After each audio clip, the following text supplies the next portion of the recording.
Big Easy is the center of the Scrabble universe. An international field of 857 players, word freaks of all ages and every imaginable background, have gathered to test their skills in this venerable game of mental dexterity and luck.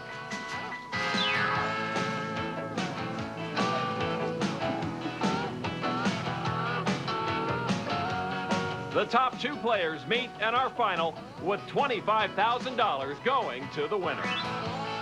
Welcome to the National Scrabble Championship, coming your way from New Orleans, Louisiana.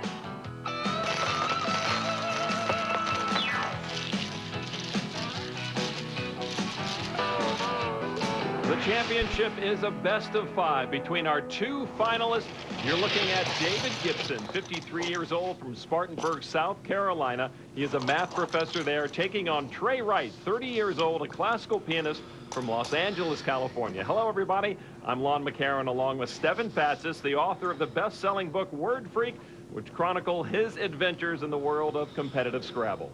David and Trey, veterans of the Scrabble scene. David, a former national champion. He's won a couple of huge $50,000 first prize tournaments.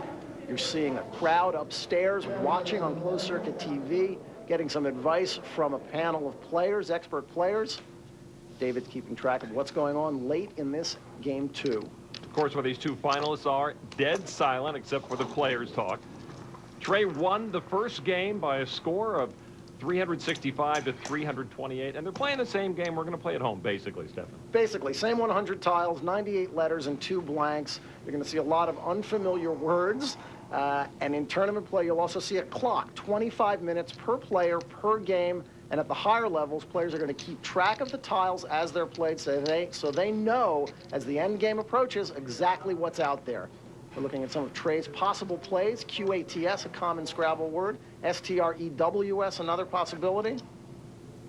One of the differences you will see between your game at home and these high-level players will be the score. The average score for Trey is 426 through his 30 games in the tournament, 443 for David. So it's an amazing high level of play. And Trey's high game in the tournament was 583, but neither of them nor anyone else in the tournament came close to the all-time record set in 1993, which was 770 points in one game. Trey Wright currently trailing in game 2 of this best of 5, 305 to 286. There's Trey's girlfriend, Yesenia Serratos. If David can hang on to win this game, it'll be the first time he's ever beaten Trey in tournament play. They had met 4 times before this tournament. David's last play turned out to be a big mistake. It's given Trey a place to play that Q without a U. We'll see if he can take advantage of it if he decides to do that. It seems like a logical play. Scrabble players, unlike at home, think the Q is one of the worst tiles in the bag. So he does play the cats, I believe it's pronounced, QATS. Cats is a kind of root that's often chewed for a narcotic effect. David Gibson is a national champion in the past, and Trey has never quite reached that plateau, but he is certainly one of the top players, no mistaking that. Well, David Gibson still leads in this game 2, 305 to 299 now. And for David, the key is to finish this game off. He'd like to get a win against Trey. The end game is the trickiest part in Scrabble. The game changes from a game of imperfect information. You don't see all the data. You don't see what's in the bag. You don't know what's on your opponent's rack. Into a game of perfect information. You can figure out everything because the bag is empty. So David is trying to think ahead now. Only 2 tiles left. He's trying to think ahead to what's going to happen in the end game. And David Gibson now making a play. It is L-I-S, Lees. Li is a Chinese unit of distance. And David now increases his lead, 329 to 299 over Trey. But now the bag is empty, and both players know exactly what the other guy has. Trey has the advantage here. He's got better tiles, better places to score points and win this game.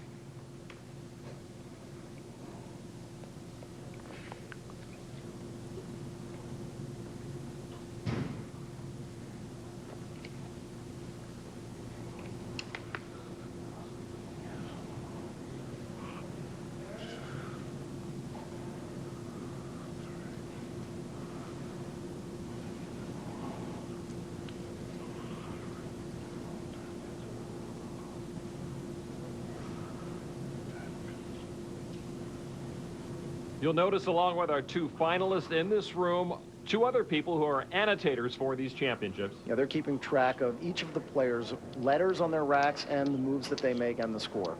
And there's Trey's sister on the left, Courtney Nelson, who flew in to surprise her brother during these finals. And that's Trey's rack, and what he's doing now is setting up to go out in two, meaning he's going to use all of his tiles in 2 consecutive turns to end the game. And he's realizing that it's pretty much unstoppable. The question is what to do first. Play S-U-R-D, which is a word, hooking onto echo tone there, or weep up in the upper left. The upper left corner is, of course, a triple word square, and that's worth a lot of points. Which is he going to do first is the main question for Trey to ensure victory. And, of course, Yesenia upstairs, very excited about the possibilities. She understands this game along with these 200 people around her. But for Trey, the look of agony is replaced by a look of elation, it looks like. Yeah, David knows that he can't stop Trey from emptying his rack in 2 turns and getting this game over. The crowd knows it, too. And he played Weep for 31 points, and Trey Wright has taken the lead by 1. At this point, it's really a matter of playing out the string, trying to analyze the board, do your best, even though you know it's a hopeless cause. David has a rack of single-point tiles, you'll see there. If there were an open F on the board, you could play fantail, but there isn't. He's really just trying to find a way to get out in the most effective manner. He knows he can't win. So David Gibson resigned to losing a 2nd straight game, but of course these players are wired to perform at their highest level at every moment. Yeah, you're never going to stop looking, even if you know a game is done. You never know what situation is going to come up in the future. Every little bit of analysis helps down the road. It's a matter of pride, too. Doesn't mean he's happy. A sigh of resignation from David Gibson.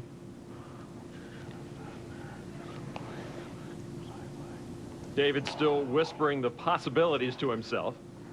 Or muttering in frustration. You know, we're going to see, we mentioned the unusual words that we're going to see played in this championship final. Probably 60 to 70% of the words that we'll see on this board are going to be unfamiliar to people who play at home. That doesn't mean they're not words, and that's something you just get over in Scrabble. If we take a look at this board, there are words like forky and zebu, E-V-A-E-S-I-O-H-O. I probably learned more than 30,000 words when I was climbing the ranks of the Scrabble world. And these guys know a lot more. Stefan, it's fascinating to see the spider-like design of the letters on this board, much different than the clumped words that I'll play at home. Yeah, at home you're going to see a lot of sort of staircases that go from the middle of the board where the game starts on that star right in the center down to either corner.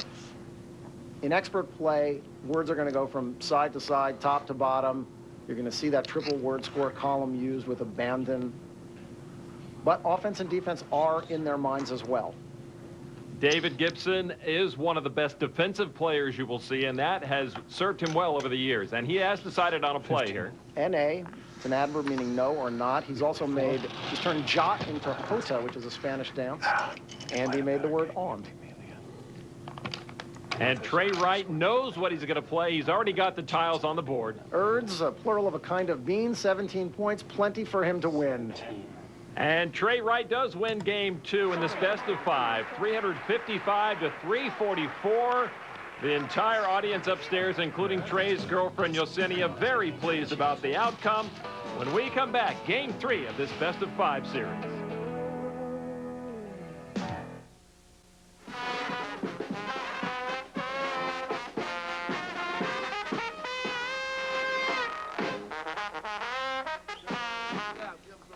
Welcome back to New Orleans and the National Scrabble Championship. Lon McCarron along with Stefan Fatsis. Stefan, you wrote the definitive book on high-level Scrabble competition, so I think it's important to note that the actual board they're using would be the board that my family and I use for a casual Scrabble game. But for the elite players, their approach to the game is anything but casual. No, this is not your grandmother's Scrabble. These guys have been preparing for just this moment for years.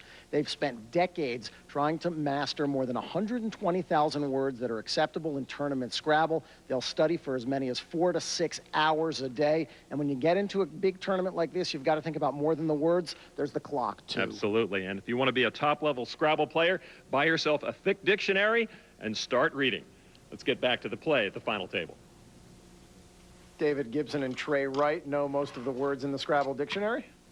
This is game 3 in the best of 5 in this National Scrabble Championship. Okay. Trey Wright leading 2 games to none over David Gibson. David goes first this game. Is that an advantage for a player? Yeah, it actually is. A slight advantage. The player going first typically wins about 55% of the time. People in Scrabble have figured out. It looks like he has arranged his tiles already knowing what he's going to play, and he does play livid to open things up here in game 3. Oddly, though, David plays it on the left. The L is on the double letter score. If he had played it on the right off of the star in the middle, the D would have fallen on the double letter score for 2 extra points. It's possible that David, we mentioned that he's a defensive player, it's possible that he was worried about Trey extending livid into lividity, which would hit a triple word score square and be worth 45 points. And the rack of Trey Wright, and he has decided on a play, and he decides on F-A. I actually like that a lot. It gets rid of a duplicate letter on his rack, the A, which is almost always a good idea, and it leaves him with the letters A, I, L, S, and T, which are all worth just 1 point apiece, but they are a very powerful combination for making bingos. That's when you use all 7 of your tiles at once, and you get that extra 50-point bonus just like at home. And that is a thrilling moment at home, and we see it more times than you would ever think on these championship games, too. Yeah, these guys will average about 2 bingos per game. So David Gibson now with the early lead of 20-11. He needs to win this game or Trey Wright will be our 2004 National Scrabble champion. And what we're seeing here in red are some possible plays, D-E-Y, L-A-Y-E-D. We're getting some help from some computers that are programmed to analyze Scrabble games. And what the program does is decide which is the best choice on a given turn by playing out thousands of simulated games. The computer randomly picks tiles for each player and follows the game out to the end. The choice that leads to a win the most often is the best play. In this case, D-E-Y wins 60% of the time. L-A-Y-E-D wins 58% of the time. Not a big difference, but a championship play, every advantage matters. And, of course, the deeper you get into a game, the more accurate that computer will be. He's got 3 E's in his rack. Does he want to balance that out a little bit? Yeah, he's got to get rid of at least 1, and he does. He goes with what the computer says, D-E-Y. And so David now with a score of 41-11 over Trey Wright after 3 words have been played. Now back to Trey Wright. Trey kept A-I-L-S-T. Oh, he drew an E and a K. And there's no doubt that Trey sees the 2 bingos. Even I do. Talkies and Lakiest.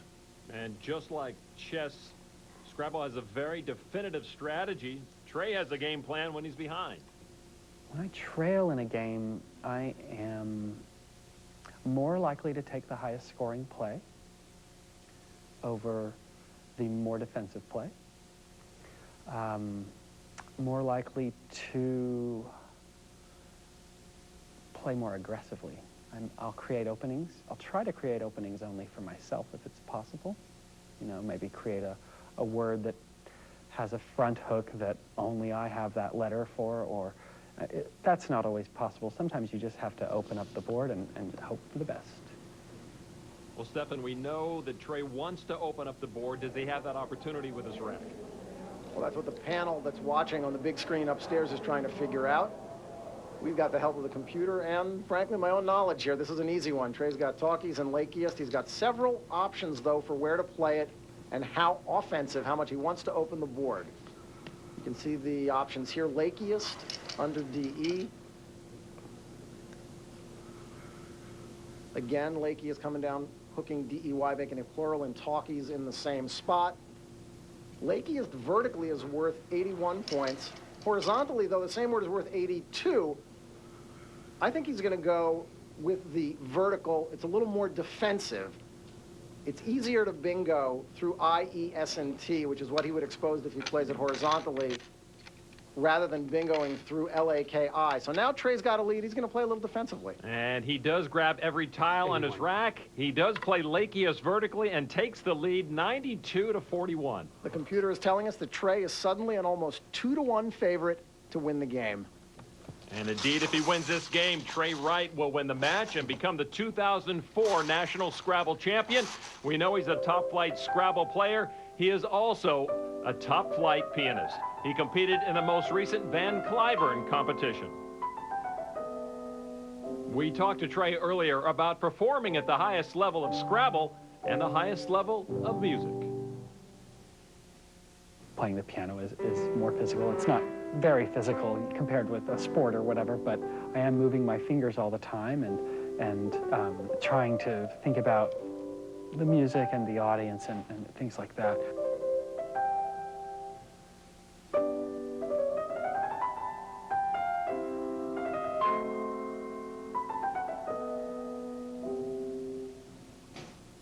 When we come back, we'll continue Game 3 of the National Scrabble Championship. Trey Wright leading 92-41.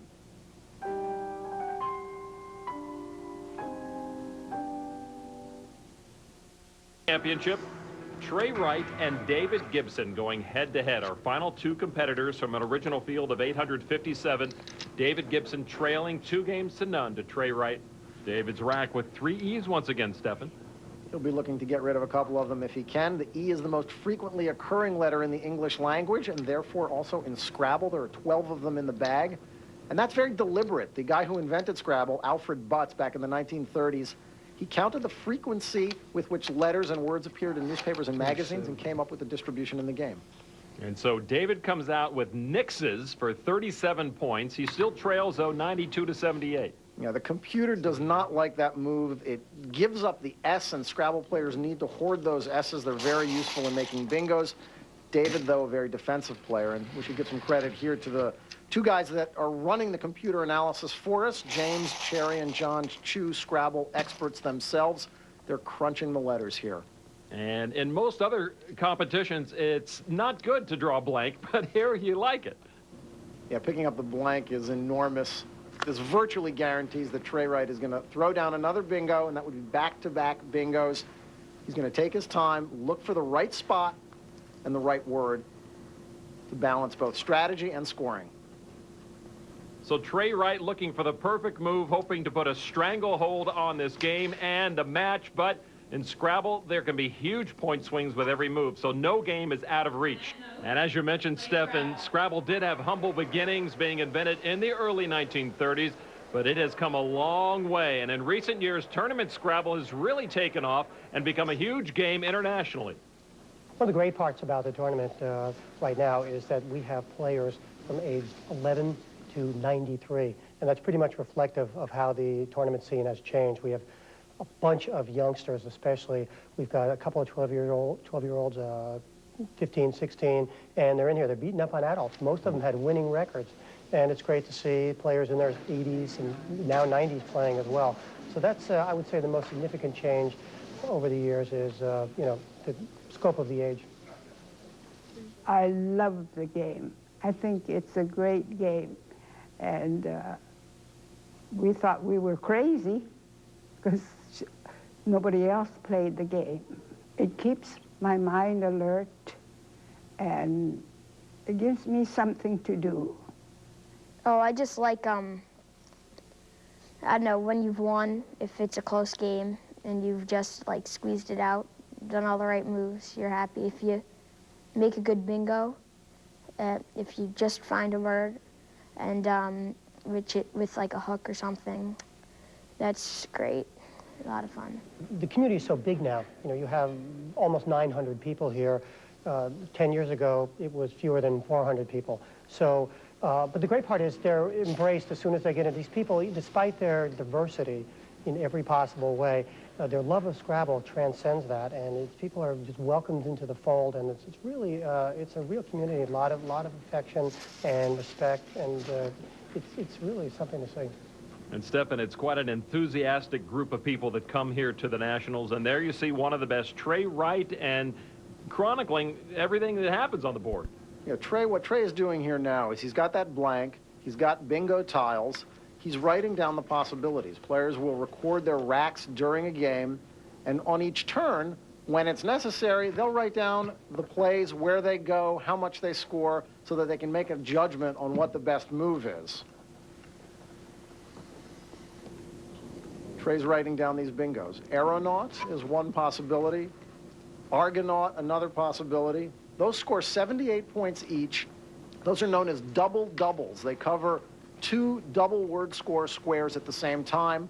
So you take the total points, multiply it by 4, and add the 50-point bonus. And you also see Calutron and Outlearn, also possibilities here. But those are only worth 66 points apiece. You can see the win percentage for Aeronaut and Argonaut, those double-doubles, is higher than for Calutron. It should be an obvious play, assuming that Trey Wright sees those bingo possibilities. And even though these guys know as many words as they do, sometimes they just forget them. They don't see them at the right moment. David Gibson looks chagrined right there. He's looking into the future, it seems. Trey Wright is showing off for the camera here. He could play undercoat through DE. That's one of 2 9-letter words, the computer tells us, that are also possible from this rack. The other one is Outlander. An amazing list of words, and that's just a very tip of the iceberg, what these guys go through. Yeah, they know probably about 90% of the acceptable words in Scrabble, but they won't see the right one at the right time all the time. And once again, Trey Wright grabbing every tile in his rack, and he plays Calutron and takes a lead of 158 to 78. The crowd upstairs watching on closed circuit is surprised by the move. Those 2 double-doubles are actually not that unusual, especially Aeronaut. That's what's known as a 5-voweled 8, an 8-letter word with 5 vowels in them. There are around 300 of those in Scrabble, and the top players drill themselves in those words, but with the blank, it can often be hard to see words. Playing Calutron cost Trey 12 points, maybe some nerves starting to show up in this championship, and now David comes right back and plays Ho, H-O-E. 107. Yeah. So in game 3 of this best-of-5 championship, Trey Wright leads David Gibson 158 to 107. Back to New Orleans in a moment.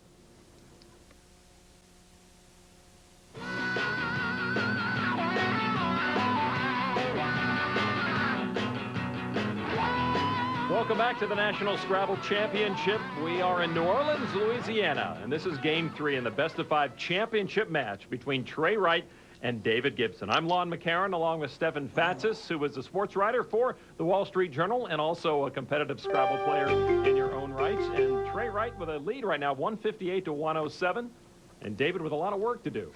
David's trying to come back. Trey's trying to stop him from coming back. His first order of business is to close off that N on the right side in Calutron. That's Trey's rack. My guess is he's going to try to take out the N and prevent a triple-triple, which is covering 2 triple word score squares at the same time. That's worth 9 times the value of the word, plus 50. It's the holy grail in Scrabble. Doesn't happen that often. 24. And he keeps A, G, and R on his rack. That's nice synergy. So Trey now with a lead of 182 to 107. And now to David Gibson, the 53-year-old math professor from South Carolina. And he comes right back quickly. He gets rid of 4 vowels. He had 6 vowels on his rack. That's vowelitis in Scrabble. He's making the best of a bad situation. He gets rid of those 4 vowels, scores a few points, and creates some new bingo lines. With Erie, David picked up 10 points. He now trails 182 to 117 to Trey Wright, the 30-year-old classical pianist who manipulates his tiles like the ancient Chinese played with an abacus.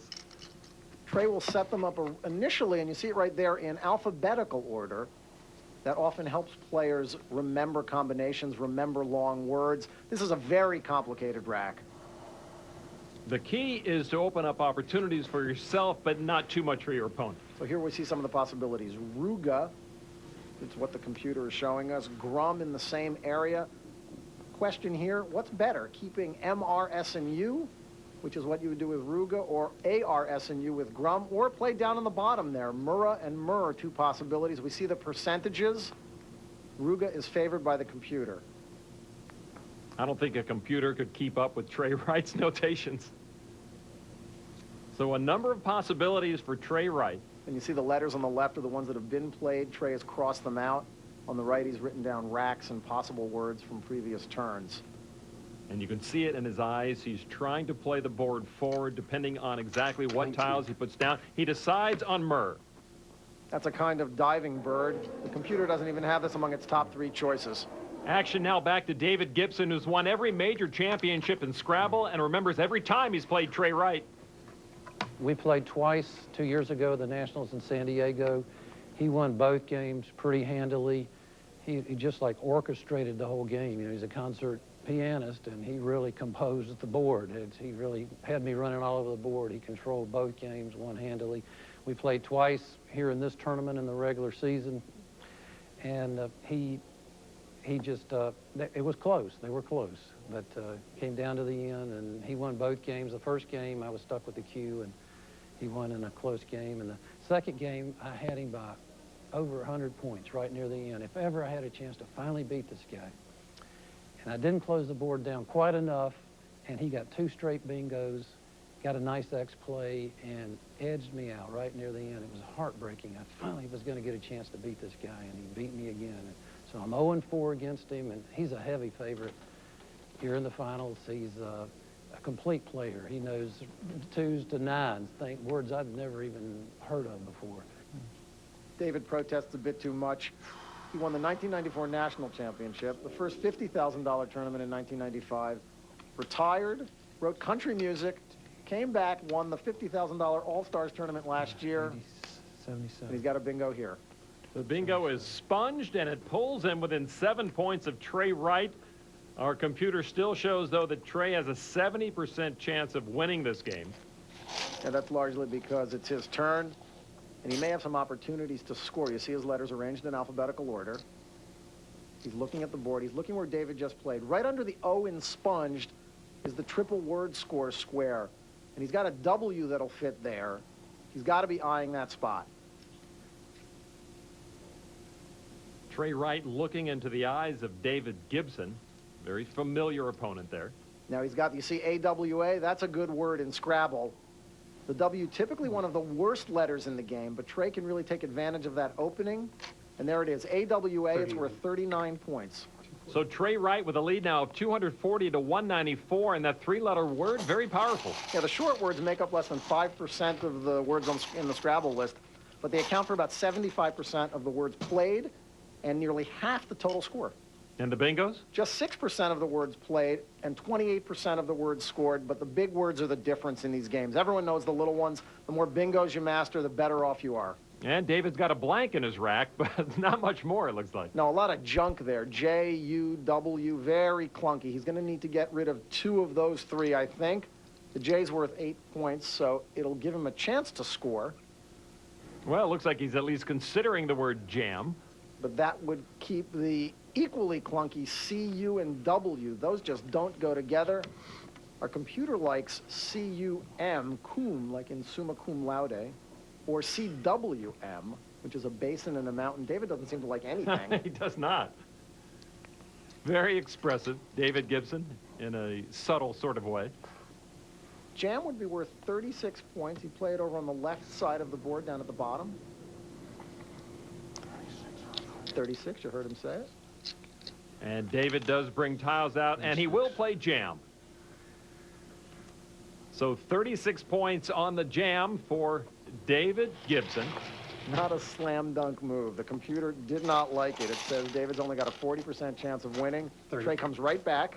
And Trey quickly plays giddy, and his sister and girlfriend are giddy with that 30-point play. Trey Wright leads 270 to 230. We'll be right back with more Game 3 of the National Scrabble Championship from New Orleans.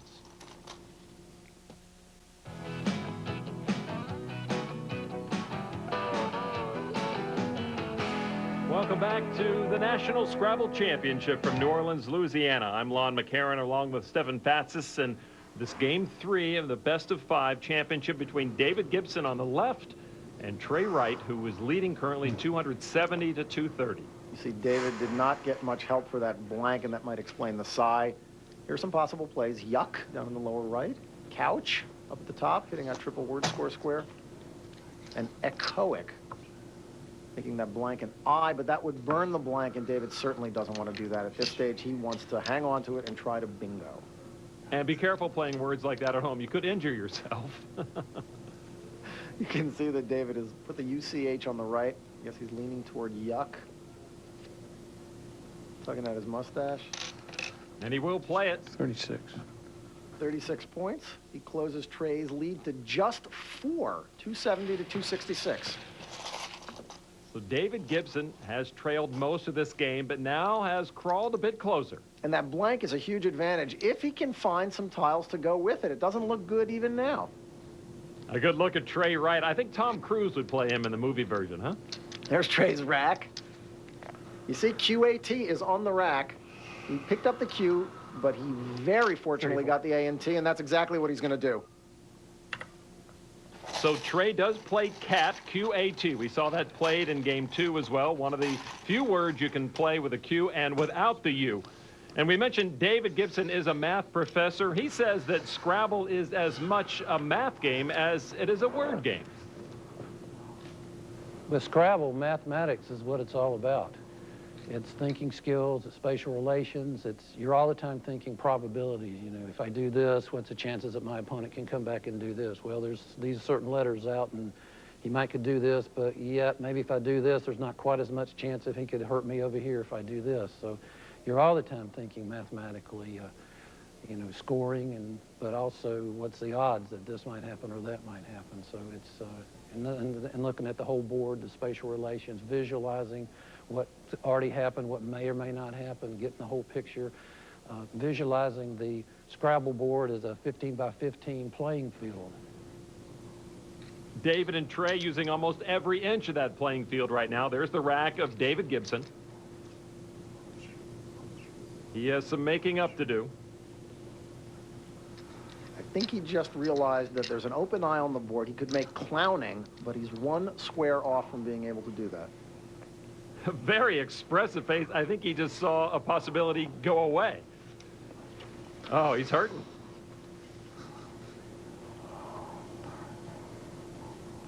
He's also letting those math skills come into play now. You see a possible play, WAN, W and N, which would get rid of 2 of the many consonants on his rack. At this point, these guys know how many tiles are left in the bag. They have a pretty good idea of how many vowels are left, how many consonants are left. David's thinking about balancing his rack. 21. And David does come out with WAN, thinking that's best. It dumps 2 consonants, scores 21 points. So Trey's lead now is only 304 to 287. The computer says it's anybody's game down the stretch.